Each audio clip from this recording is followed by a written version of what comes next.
Buenas tardes, que Dios los bendiga. Vamos a seguir con nuestra serie de discipulado y en el mensaje anterior aprendimos que la Biblia que tenemos en nuestras manos es la palabra de Dios y que no es nada más otro libro o un libro escrito por hombres importantes, sino que la Biblia son las palabras de Dios. Y en este mensaje vamos a ver cómo podemos leer y estudiar la Biblia para aprender lo que significa y que entonces podamos obedecer la palabra de Dios y que nuestra vida pueda agradar a Dios y que nuestra vida pueda reflejar un cambio por medio de la palabra de Dios y de la obra de su Espíritu Santo. Y antes de empezar vamos a orar para pedirle a Dios que nos ayude en este estudio. Padre, te damos muchas gracias, Señor, por la oportunidad de seguir con esta serie de discipulado en donde queremos aprender de tu palabra, Señor, no nada más para que tengamos un mayor conocimiento intelectual, Señor, o para sentirnos más orgullosos de lo que estamos aprendiendo. Queremos, Padre, que lo que aprendamos de tu palabra nos sirva para que te podamos obedecer de una mejor manera, para que nuestra vida te agrade más en cómo reaccionamos ante las situaciones, en las cosas que hacemos, en las cosas que decimos y aún en las cosas que pensamos, Padre. Ayúdanos para que este propósito se pueda cumplir y que, Señor, el alimento que estamos teniendo de tu palabra transforme nuestra vida por la obra de tu Espíritu Santo. En el nombre de Cristo Jesús oramos. Amén. Sabemos que cuando creemos en Jesucristo como nuestro único y suficiente Salvador, entonces nacemos de nuevo. Y como recién nacidos en Cristo, para crecer en la vida cristiana necesitamos alimentarnos de la Biblia. Y entonces, para el cristiano, la Biblia se convierte en lo más importante de nuestra vida, se convierte en el manual para nuestra vida. Y en la vida vamos a aprender muchas cosas que también son importantes, pero ningún conocimiento tiene la importancia ni la autoridad que tiene la Biblia. Y por eso es muy importante leer la Biblia, pero también estudiarla y entender lo que significa. Y hay recursos y hay libros que nos ayudan a estudiar la palabra de Dios y hoy vamos a recomendar algunos de ellos, pero ninguno sustituye la lectura de la Biblia. Entonces, vamos a ver primero las razones por las que tenemos que estudiar la Biblia. En primer lugar, necesitamos estudiar la Biblia porque necesitamos crecer. Primera de Pedro capítulo 2, versículo 2 nos dice: desead como niños recién nacidos la leche espiritual no adulterada para que por ella crezcáis para salvación. Quiere decir que lo que nos hace crecer y madurar en la fe cristiana es alimentarnos de la palabra de Dios. Y primero a los Corintios capítulo 3 versículos 1 y 2 dice: y yo, hermanos, no pude hablarles como a espirituales, sino como a carnales, como a niñitos en Cristo. Les di a beber leche y no alimento sólido, porque todavía no podían recibirlo y ni aún ahora pueden. Entonces, el apóstol Pablo no nada más entendía la necesidad de alimentarse de la palabra de Dios, también entendía que a veces la escritura era como leche y otras veces como alimento sólido. Y eso no quiere decir que algunas partes de la Biblia sean más importantes que otras, sino que se refiere a la profundidad de la verdad que hay en la Biblia. Por ejemplo, podemos decir que Dios amó al mundo y que dio a su Hijo unigénito para en rescate por los pecadores, y eso es fácil de entender. Pero también podemos profundizar en el amor de Dios y ver en el amor y ver en su amor su carácter, su justicia, su santidad, y todavía profundizar más en la soberanía de Dios, en la salvación, y eso sería alimento sólido, que requiere un mayor crecimiento, una mayor madurez en la fe cristiana para poder entender y aceptar estos conceptos. Pero todo el alimento se necesita. A veces se necesita la leche y a veces se necesita un alimento más sólido, y eso va a depender del crecimiento espiritual de la audiencia que está escuchando el mensaje. Colosenses capítulo 2 versículos 6 y 7 nos dice: por tanto, de la manera que han recibido a Cristo Jesús el Señor, así anden en Él, firmemente arraigados y sobreedificados en Él y confirmados por la fe, así como han sido enseñados, abundando en acciones de gracia. Así que aquí en Colosenses, la Biblia nuevamente nos dice que tenemos que estar creciendo en Cristo por medio de la fe.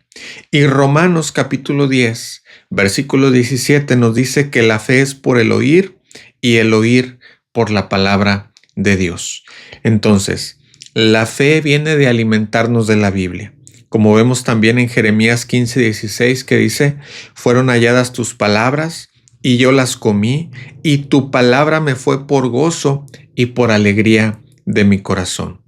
Y en Hechos capítulo 20, versículo 32, Pablo se está despidiendo ahí de los ancianos en Éfeso y les dice: los encomiendo a Dios y a la palabra de su gracia, que tiene poder para sobreedificarlos. Entonces, necesitamos la palabra de Dios en nuestra vida para tener crecimiento.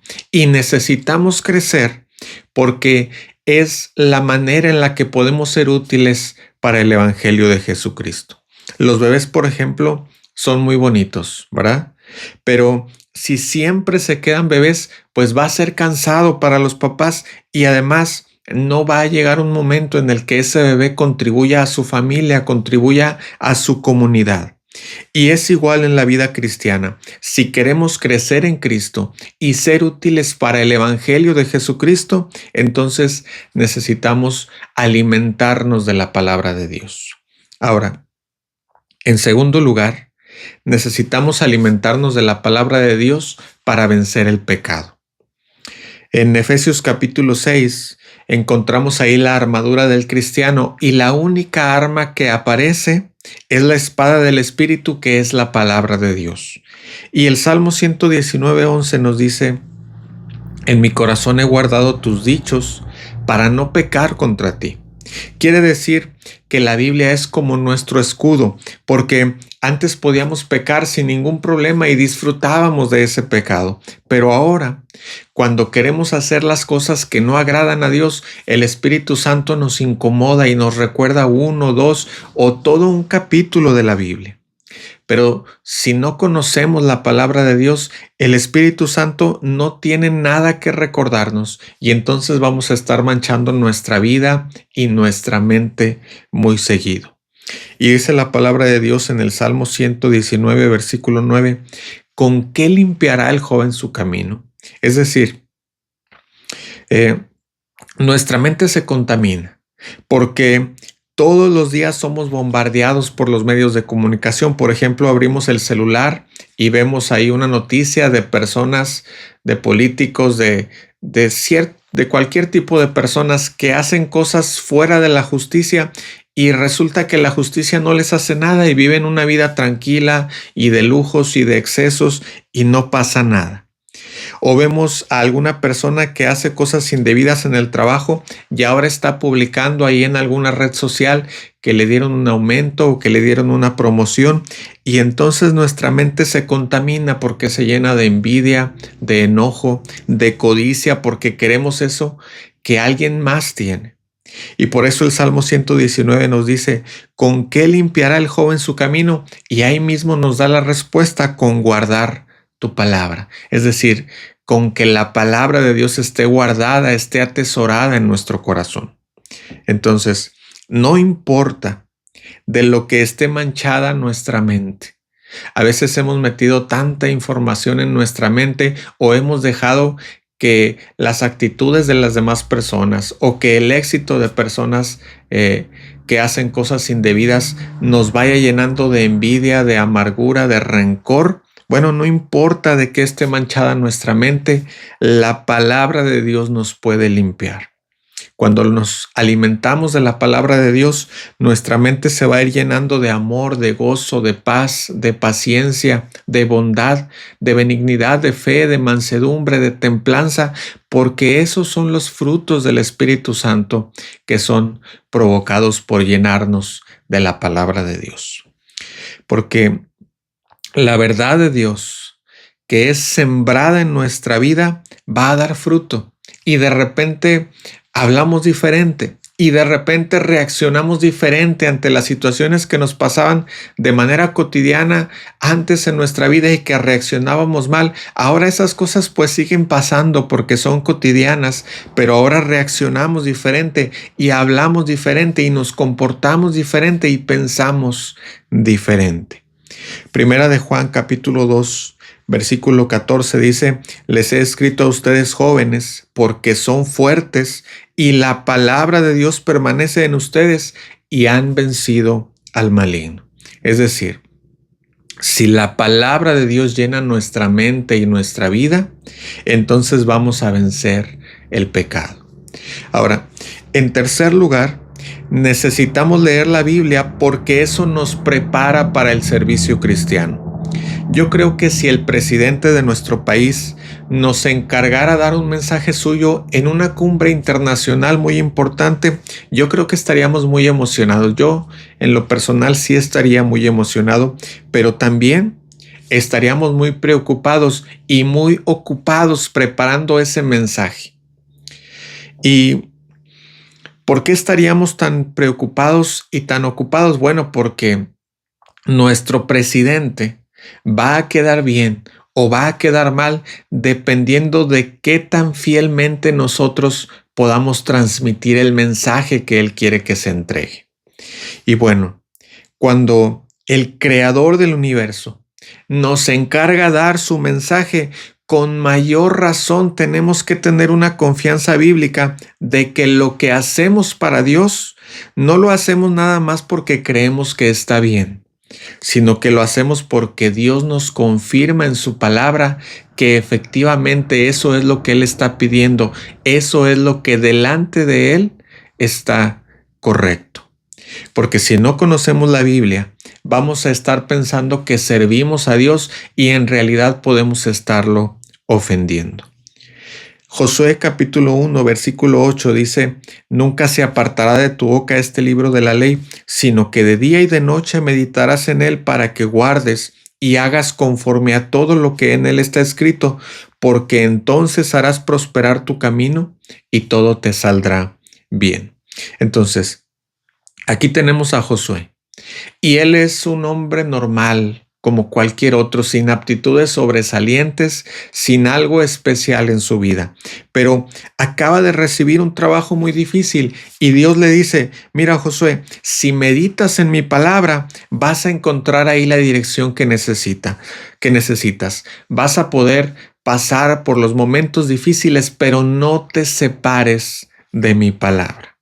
Entonces, nosotros también, así como Josué, tenemos que estar firmes en la palabra de Dios y además tenemos que enseñar la palabra de Dios y evitar enseñar cualquier otra cosa. Evitar enseñar cualquier desviación de la doctrina bíblica. Primera Timoteo 4:6 dice: si esto enseñas a los hermanos, serás buen ministro de Jesucristo, nutrido con las palabras de la fe y de la buena doctrina que has seguido. Es decir, lo que hace que nuestro servicio cristiano sea agradable a Dios es que conozcamos y enseñemos fielmente su palabra. Porque además, un día vamos a rendir cuentas del servicio que dimos, como vemos en Hebreos capítulo 13, versículo 17, que habla efectivamente de los pastores, pero cualquier persona, sean pastores, seamos maestros bíblicos, cualquier servicio que desempeñemos para Dios, vamos a rendir cuentas del servicio que prestamos. Y en ese día, cuando estemos ahí delante de Dios rindiendo las cuentas de lo que hicimos con el talento o los talentos que Él nos dio, ahí no va a haber excusas. Ahí no podemos decirle, Señor, yo pensé que eso te gustaba, yo lo hacía de corazón para ti, porque entonces el Señor nos va a decir, no, yo te di mi palabra y además tú viviste en el tiempo cuando ya la tenías completa, tenías el Antiguo Testamento y tenías el Nuevo Testamento y ahí debiste buscar cómo yo pedía que se me adorara, cómo yo pedía que el servicio cristiano fuera, cómo yo te dejé muy claramente qué es lo que yo esperaba de tu servicio. Y entonces el Señor va a decir, apártate de mí, nunca te conocí. Como leemos en Mateo 7, 21 al 23, no todo el que me dice Señor, Señor entrará en el reino de los cielos, sino el que hace la voluntad de mi Padre que está en los cielos. Muchos me dirán en aquel día, Señor, Señor, ¿no profetizamos en tu nombre? Y en tu nombre echamos fuera demonios, y en tu nombre hicimos muchos milagros, y entonces les declararé, nunca los conocí, apartaos de mí, hacedores de maldad. El que hace la voluntad del Padre. El que hace la voluntad del Padre, no el que hace su propia voluntad para agradar al Padre. El que hace la voluntad del Padre es al que Dios le dice, bien, buen siervo y fiel, en lo poco has sido fiel, en lo mucho te pondré, entra en el gozo de tu Señor. Pero al que hace su propia voluntad, aunque sea con la mejor intención, aunque sea con la intención de agradar al Padre, Él le dice, no todo el que me dice Señor, Señor, sino es el que hace la voluntad del Padre. Así que como no hiciste la voluntad del Padre, que además te dejó totalmente clara, totalmente precisa y completa el Antiguo y el Nuevo Testamento, apártate de mí, nunca te conocí. No sé si alcanzamos a entender, hermanos, si estamos prestando un servicio para Dios, cualquiera que sea. No sé si alcanzamos a entender lo grave que es servir a Dios fuera de su voluntad, fuera de lo que Él ha mandado en su palabra. No sé si alcanzamos a entender que el servicio que nosotros le demos a Dios no es en base a lo que funciona. No es en base a lo que atrae más personas, no es en base a lo que es más atractivo, es en base a lo que Dios pide en su palabra. Ahora, en cuarto lugar, necesitamos estudiar la palabra de Dios para ser bendecidos. En el Sermón del Monte de nuestro Señor Jesucristo, la palabra bendecidos o bienaventurados habla de ser felices, pero no es una felicidad como la que el mundo quiere, porque dice el versículo 3, felices los pobres en espíritu, es decir, felices los que reconocen su bancarrota espiritual, felices los que dicen, no hay nada bueno en mí, pero todo lo que yo soy depende de Dios. Felices los pobres en espíritu, los que dependen totalmente de Dios. Y el número 4 dice, y felices los que lloran. Y el número 5 dice, y felices los humildes. Y vivimos en una sociedad donde la humildad no es aceptada. Tú tienes que sentirte importante, tú tienes que creerte importante. Tú eres el centro, tú eres lo más importante. Tú tienes que garantizar que todos tus sueños, que todas tus metas se cumplan. Pero aquí el versículo nos dice, felices los humildes. Y luego el 6 nos dice, y felices los que tienen hambre y sed de justicia, es decir, felices los que están sufriendo injusticias, por eso tienen hambre y sed de justicia. Y luego dice, felices los misericordiosos, el versículo 7, es decir, felices los que no toman venganza, felices los que reciben agravios y no están buscando cómo regresar ese agravio. Y luego el 8 dice, y felices los de limpio corazón. Y el 9, y felices los que procuran la paz. Y el 10, felices los perseguidos. Y el 11, felices los que son insultados. Y para el mundo, estas son las características de un perdedor o de una vida infeliz. Pero para nuestro Señor Jesucristo, estas son las características de una persona feliz, bienaventurada, bendecida por Dios. Y además, La vida de nuestro Señor Jesucristo fue un ejemplo de vivir así. Porque Él fue pobre en espíritu, Él dependió totalmente de Dios, aún Él siendo de la misma naturaleza y esencia de Dios, siendo el Hijo unigénito con su misma esencia, con su misma sustancia de Dios. Él se despojó de todo eso y Él dependió humanamente totalmente de Dios. Y Él lloró en misericordia por el pecado de la gente. Él lloró por Jerusalén y por toda la gente que estaba rechazando su mensaje. Y además Él fue humilde, Él siempre estuvo en control del Espíritu. Y además Él tuvo hambre y sed de justicia, Él fue tratado injustamente. Pero no nada más eso, sino que Él satisfizo completamente la justicia de Dios. Y además Él fue misericordioso, Él amó a sus enemigos aun cuando le estaban gritando: si de verdad eres el Hijo de Dios, baja de ahí, vamos a creer en ti. Y además Él fue de limpio corazón, Él fue santo y Él procuró la paz, Él logró la paz entre Dios y los hombres. Y además Él fue perseguido, y no nada más fue perseguido, fue crucificado y muerto. Y además Él fue insultado, se burlaron de Él y lo blasfemaron. Cuando Él estaba ahí en la cruz se reían y le decían: si de verdad eres el Hijo de Dios, baja de esa cruz y entonces sí vamos a creer. Y la respuesta de nuestro Señor Jesús fue: Padre, por favor, no les tomes en cuenta este pecado porque no saben lo que hacen. Entonces, la vida de nuestro Señor Jesucristo fue un ejemplo de una vida feliz y fue un ejemplo de este estándar que para el mundo de hoy sería el estándar de un perdedor. Pero nuestro Señor Jesús fue feliz porque Él dependió del Padre en todo y obedeció al Padre en todo. Entonces, la Biblia nos dice además que somos bienaventurados, que somos felices cuando estamos llenos de la palabra de Dios. El Salmo 1, versículo 1 dice: bienaventurado el varón que no anduvo en consejo de malos, ni estuvo en camino de pecadores, ni en silla de escarnecedores se ha sentado, sino que en la ley de Jehová está su delicia, y en su ley medita de día y de noche. Entonces, el hombre que estudia la Biblia es un hombre feliz porque conoce por medio de la palabra de Dios que su felicidad no está en las circunstancias, que su felicidad está en que Dios está con él en medio de cualquier circunstancia. Y no solo eso, sino que además conoce por la palabra de Dios que cualquier circunstancia que esté pasando, por buena o por mala que sea, es diseñada por Dios y es ejecutada por Dios con un propósito divino en su vida. Ahora, en quinto lugar, necesitamos estudiar la palabra de Dios para ayudar a otros. Primera de Pedro 3:15 nos dice: estad siempre preparados para presentar defensa con mansedumbre y reverencia ante todo el que les demande razón de la esperanza que hay en ustedes. Entonces, la mejor manera de ayudar a una persona que está en problemas es enseñarle la solución que Dios nos da en su palabra para sus problemas.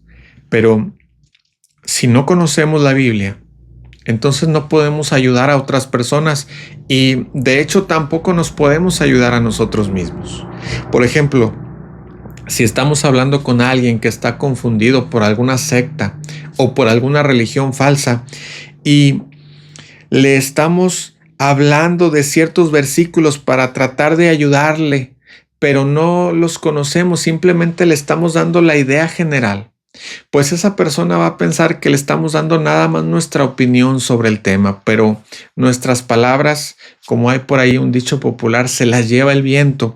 Pero si nosotros conociéramos la palabra de Dios y le explicáramos con la palabra de Dios el por qué esa secta o esa religión falsa está equivocada, entonces esa palabra de Dios es firme y permanece para siempre, y además la palabra de Dios es poder de Dios para salvación. Lo que puede hacer que ayudemos a otra persona no es nuestra opinión ni lo que nosotros creamos que está bien o que está mal o el consejo que nosotros podamos darle. Lo que puede ayudar a otra persona en sus problemas y a nosotros mismos en nuestros problemas es la palabra de Dios, es la dirección que la palabra de Dios trae a la vida de una persona. Ahora, estas son las razones para estudiar la Biblia. Necesitamos estudiar la Biblia para crecer, para vencer el pecado, para ser felices, para ayudar a otros y para servir eficazmente en el servicio cristiano. Pero, ¿cómo estudiamos la Biblia? Bueno, en primer lugar, antes de empezar, tenemos que orar. Primera de Pedro capítulo 2, versículo 2 nos dice que busquemos alimentarnos de la palabra de Dios, así como un niño busca alimentarse de la leche de su mamá. Pero antes, en el versículo 1 nos dice, desechando pues toda malicia, todo engaño, hipocresía, envidia y todas las detracciones. Y también Santiago 1:21 nos dice, por lo cual, desechando toda inmundicia y abundancia de malicia, recibid con mansedumbre la palabra implantada, la cual puede salvar vuestras almas. Entonces, antes de leer o estudiar la Biblia, es bueno orar para pedirle a Dios que limpie nuestra vida, para pedirle que cualquier envidia, cualquier codicia, cualquier enojo que hayamos permitido que llene nuestra vida, pues sea quitado, que no sea un estorbo para que podamos leer y ser bendecidos por medio de la palabra de Dios. Ahora, ¿cómo se estudia la Biblia? Bueno, pues primero hay que leerla. Apocalipsis 1:3 nos dice, bienaventurado el que lee y los que oyen las palabras de esta profecía. Y aquí nos está hablando del libro de Apocalipsis, pero de manera general, cualquier persona que lee la Biblia es bienaventurado, es bendecido. Entonces, ¿cómo podemos empezar a leer la Biblia? Bueno, como recomendación sería empezar con el libro de Primera de Juan. Y podemos leer unos 20 minutos diarios, porque en ese tiempo podemos leer todo el libro, porque Primera de Juan nada más trae 5 capítulos. Y la recomendación es leerlo así diario, todos los 5 capítulos, 20 minutos diarios. En 20 minutos se leen completos los 5 capítulos, leerlo diario por 2 semanas. Y en esas 2 semanas vamos a llegar a conocer muy bien Primera de Juan y vamos a descubrir grandes verdades como la que dice que si confesamos nuestros pecados, Dios es fiel y justo para perdonarnos y limpiarnos de todo pecado. Después podemos seguir con otro libro, uno más largo del Nuevo Testamento, y seguir con la misma dinámica de leerlo por 2 semanas. Si es un libro más largo, a lo mejor en los 20 minutos no se va a alcanzar de tiempo, pero podemos dividirlo en varios capítulos.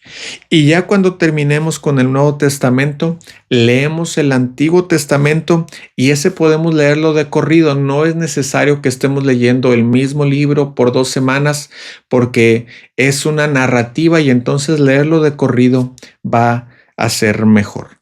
Ahora, ya estamos leyendo la Biblia, pero ¿cómo estudiamos la Biblia?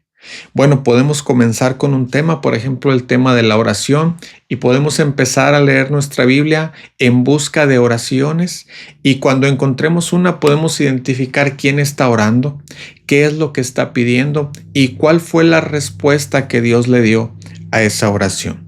Ahora, hay algunos recursos que nos pueden ayudar en nuestro estudio. Por ejemplo, tener una concordancia es de mucha ayuda. En la parte de atrás de la mayoría de las Biblias viene una concordancia, pero sería recomendable tener una más completa. Por ejemplo, la de Strong sería una buena concordancia para empezar. También es recomendable comprar o conseguir comentarios bíblicos.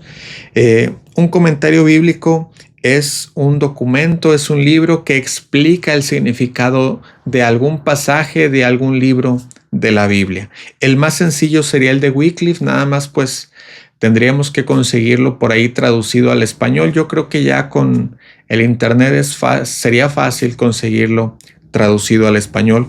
También les recomiendo los comentarios bíblicos del pastor John MacArthur, son bastante didácticos y tiene de cada uno de los libros de la Biblia, tiene también otro que abarca todo el Antiguo Testamento y otro que abarca todo el Nuevo Testamento.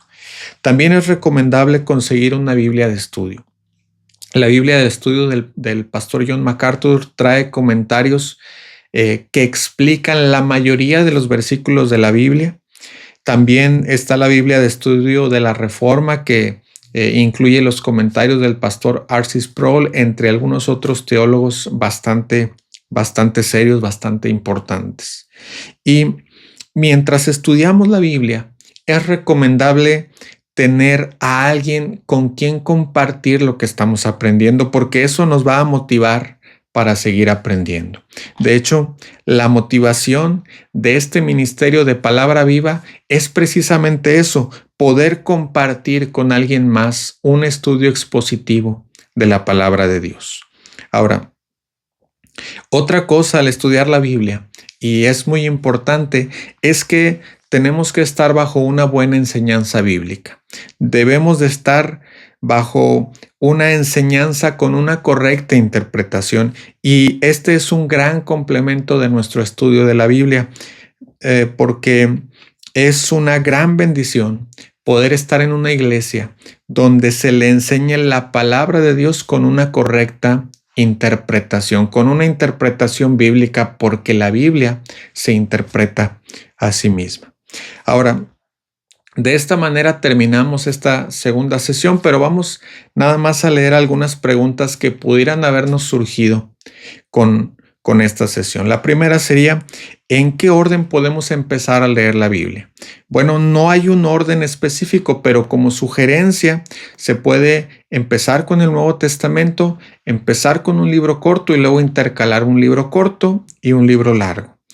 Y leerlo así durante 2 semanas para podernos empapar muy bien, conocer muy bien cada uno de los libros que estemos leyendo. Y un rol de lectura inicial, y digo inicial porque nada más vamos a mencionar algunos 5 o 6 libros, y ya de ahí la propia necesidad, el propio Espíritu Santo nos va a ir llevando a nuevos libros, a un rol diferente. Podríamos empezar con Primera de Juan porque tiene 5 capítulos, y luego el Evangelio de Juan porque tiene 21, es más largo. Luego Filipenses, que son 4 capítulos, es otra vez un libro corto. Luego Romanos, que son 16. Luego Primera Timoteo, que son 6 capítulos. Luego Marcos, que son 16 capítulos. Luego Colosenses, que son 4 capítulos. Y a partir de ahí, el hambre por la palabra de Dios ya va a estar totalmente despierto en nuestra vida, y la misma necesidad de la vida nos va a ir demandando que continuemos alimentándonos de la palabra de Dios. Ahora, otra pregunta es que si un cristiano puede morir de hambre espiritual. Y bueno, así como un bebé sin alimento muere, pues un cristiano que no se alimenta con la palabra de Dios de una manera metafórica va a morir. Es decir, en el sentido de la utilidad, de la alegría, de la bendición, va a morir en ese sentido. Obviamente no pierde su salvación. Ese es un tema bastante amplio para poderlo cubrir ahorita, pero sí en el sentido de la utilidad, de, por ejemplo, poder ayudar a alguien más con algún problema porque estás nutrido de la palabra de Dios, o ayudarte a ti mismo en alguna situación, o reaccionar de una mejor manera ante diferentes situaciones porque estás alimentado, estás fuerte espiritualmente por la palabra de Dios. Entonces, en ese sentido, pues sí, hay una, entre comillas, muerte espiritual, porque estamos privándonos de esa bendición, de esa alegría, de poder reaccionar, de poder vivir, de poder hablar, pensar de manera diferente ante las situaciones que se nos presentan. No reaccionamos bíblicamente porque pues no hay alimento bíblico en nuestra vida. Ahora, otra pregunta es que si una persona dice que ha aceptado a Cristo pero no tiene nada de hambre por la palabra de Dios, si eso nos puede decir algo sobre si su salvación fue verdadera o no lo fue. Y bueno, aquí vamos a ver un versículo que está en Juan capítulo 8, versículo 31, y nuestro Señor Jesucristo dijo entonces Jesús a los judíos que habían creído en él: si vosotros permaneciereis en mi palabra, seréis verdaderamente mis discípulos. Entonces, creo que nuestro Señor Jesús fue bastante claro de que una marca de ser un creyente verdadero es el hambre por la palabra de Dios. Entonces, pues sí, resulta preocupante si alguien dice que es cristiano, pero no tiene nada de hambre de la palabra de Dios. Sí resulta preocupante sobre si su conversión, si su profesión de fe fue verdaderamente sincera o no lo fue, ¿verdad? Entonces, pues sí resultaría ahí preocupante. Ahora, una última pregunta es que si las Biblias en su versión para niños son recomendables. Y aquí hay que decir que hay muy buenas versiones de las Biblias para niños. Creo que son ideales para los niños porque traen ilustraciones, traen más contenido visual, traen una reducción por ahí de texto o una síntesis por ahí de las historias. Entonces, creo que son muy buenos materiales, además de que algunas traen explicaciones bastante claras. Por ejemplo, la historia de José el Soñador es una que muchas veces no se enseña correctamente, pero la Biblia para los niños la enseña muy bien, la enseña de manera muy clara, de manera muy apegada al texto bíblico. Por ejemplo, enseña que la historia de José el Soñador, pues no se trata de que nuestros sueños se van a cumplir, lo que yo esté soñando, lo que yo esté anhelando, ni que tampoco se trata de que cuando lleguemos a un trabajo, a una nueva escuela, a un nuevo lugar, pues todos se van a inclinar ante nosotros, sino que deja muy claro que la historia de José el Soñador es para enseñarnos a Cristo y para enseñarnos cómo Dios a lo largo de toda la historia tuvo cuidado del pueblo de Dios y de esa simiente, de esa genealogía de donde iba a llegar el Salvador. Tuvo cuidado de protegerlos de los peligros, del hambre, de las condiciones, de los enemigos. Entonces, sí es muy bueno que podamos conseguir una versión bíblica para niños, para nuestros hijos, y también es bastante clara para que nosotros la estudiemos. Entonces sí, son bastantes recomendables. Entonces de esta manera terminamos esta segunda sesión y vamos a orar ya nada más para terminar. Padre, te damos muchas gracias, Señor, por esta oportunidad que nos das de alimentarnos de tu palabra, Señor, pero además de pedirte tu ayuda para que seas tú a través de tu Espíritu, Señor, quien hace que esta semilla que estamos sembrando con tu ayuda, con tu dirección en nuestra vida, en nuestro corazón, en nuestra mente, dé fruto, Señor. Ayúdanos para que, Padre, nuestra vida te glorifique a ti. Ayúdanos a controlar nuestros impulsos, Señor. Ayúdanos a reaccionar de una manera diferente ante las situaciones, de una manera bíblica, Señor. Ayúdanos a hacer todo lo que hagamos como si fuera para ti, Padre, porque de esa manera va a ser más fácil vivir toda situación, porque sabemos que no lo hacemos para agradar a alguien más o porque alguien más se lo merezca, sino que lo hacemos porque tú lo has pedido, que todo lo hagamos como si fuera para ti, Señor. Y de esa manera, Padre, queremos pedirte que tú sigas transformando nuestra vida por medio de tu palabra y que, Señor, el fruto ese solo proviene de ti, Señor. Nosotros estamos predicando tu palabra, estamos tratando de enseñar verdades bíblicas, pero Padre, el fruto, ese solamente proviene de ti. Y eso es lo que te pedimos, Padre, que en nuestra vida se puedan ver los frutos de tu Espíritu Santo y que nuestra vida esté tan llena de tu palabra que el fruto sea abundante y sea evidente. En el nombre de Cristo Jesús, eso es lo que te pedimos, Padre. Amén.